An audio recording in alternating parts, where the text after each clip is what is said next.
झांसी की रानी।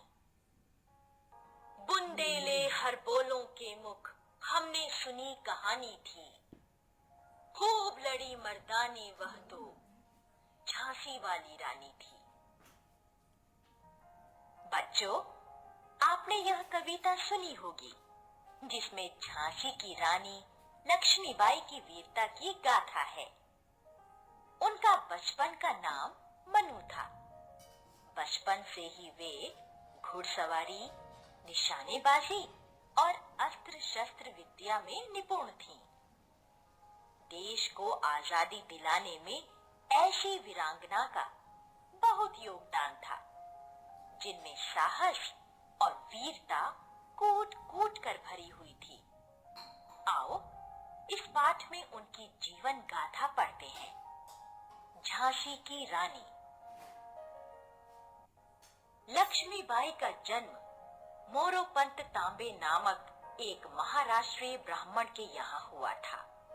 उसका बचपन का नाम मनु था। मनु के पिता अंतिम पेशवा बाजीराव के यहाँ एक साधारण पदाधिकारी थे। बालिका के गुणों पर पेशवा मुग्ध थे। उन्होंने उसे अपने पुत्रों नाना साहिब और राव साहिब की भांति पाला। बाल्यावस्था में ही लक्ष्मीबाई ने राजकुमारों के साथ खेलते कूदते अस्त्र शस्त्र, घुड़सवारी, निशानेबाजी आदि सब कुछ सीख लिए थे। मनु का विवाह झांसी के राजा गंगाधर राव के साथ हुआ। अब वे लक्ष्मीबाई कहलाने लगी। 1852 में उनके यहाँ एक पुत्र उत्पन्न हुआ, पर 3 मास का होकर वह चल बसा। झांसी की गद्दी का वारिस न रहने पर अंग्रेज उसे हड़प जाएंगे, यह सोचकर महाराज ने अपने वंश के एक बालक को गोद ले लिया। बालक का नाम रखा गया दामोदर राव गंगाधर राव। कुछ समय बाद गंगाधर राव भी परलोक सिधार गए और लक्ष्मीबाई छोटी सी अवस्था में ही अकेली रह गईं।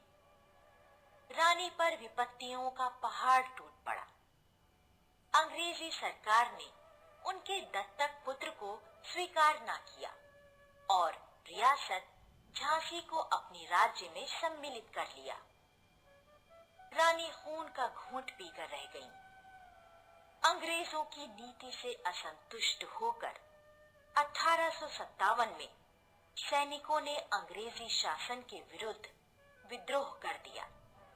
यह आग झांसी में भी भड़क उठी और झांसी पर फिर रानी लक्ष्मीबाई का अधिकार हो गया। पर अंग्रेज कब चुप बैठने वाले थे। उन्होंने झांसी पर आक्रमण कर दिया। रानी ने पेशवा बाजीराव के पुत्र नाना साहिब के भाई राव साहिब से सहायता मांगी। राव साहिब ने 20,000 सैनिक तात्या टोपे के नेतृत्व में रानी की सहायता के लिए भेज दिए, परंतु यह सेना अंग्रेजी सेना से पराजित होकर लौट गई।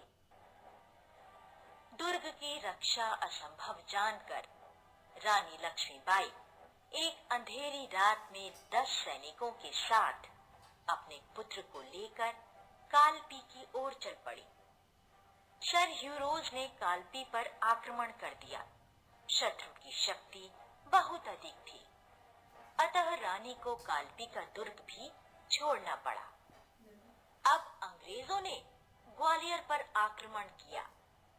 रानी ने शत्रु दल पर अपनी छिपी हुई तोपों के द्वारा ऐसी अग्निवर्षा आरंभ की कि शत्रु सेना के लिए एक पग भी बढ़ना कठिन हो गया। वे मैदान छोड़ भागने लगे। रानी आगे बढ़ती गई। उनकी वीर सेना हर हर महादेव के जयकारे लगाती हुई शत्रु दल से जा भिड़ी। 3 दिन के निरंतर महासंग्राम से महारानी घायल हो चुकी थी और बहुत ही थक गई थी, परंतु फिर भी उनके साहस तथा पराक्रम में कमी नहीं हुई। वे बिजली के समान कड़क कर शत्रु दल पर आक्रमण करती रहीं। इसी बीच महारानी के साथी दूर निकल गए। एक अंग्रेज सवार पिस्तौल से महारानी पर गोलियां बरसाने लगा। उनमें से एक गोली महारानी को लगी। उन्होंने गोली की परवाह न की और आगे बढ़ती गई। दुर्भाग्यवश मार्ग में एक नाला आ गया।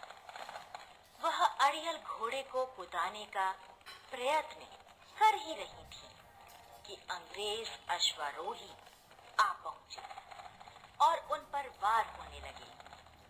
वे अंतिम क्षणों तक वीरता से लड़ी और देश के लिए अपने प्राणों का बलिदान कर दिया।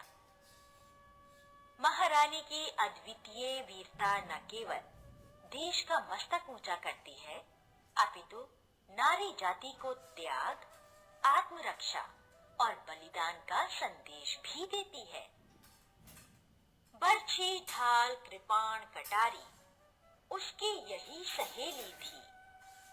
वीर शिवाजी की गाथाएं उसको याद ज़बानी थी।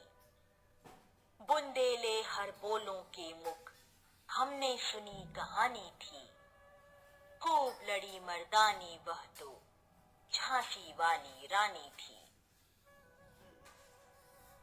सच में रानी लक्ष्मीबाई और अन्य वीर वीरांगनाओं के साहस, त्याग और बलिदान के कारण ही यह देश स्वतंत्र हुआ और आज हम आजादी की वायु में सांस ले रहे हैं। बच्चों,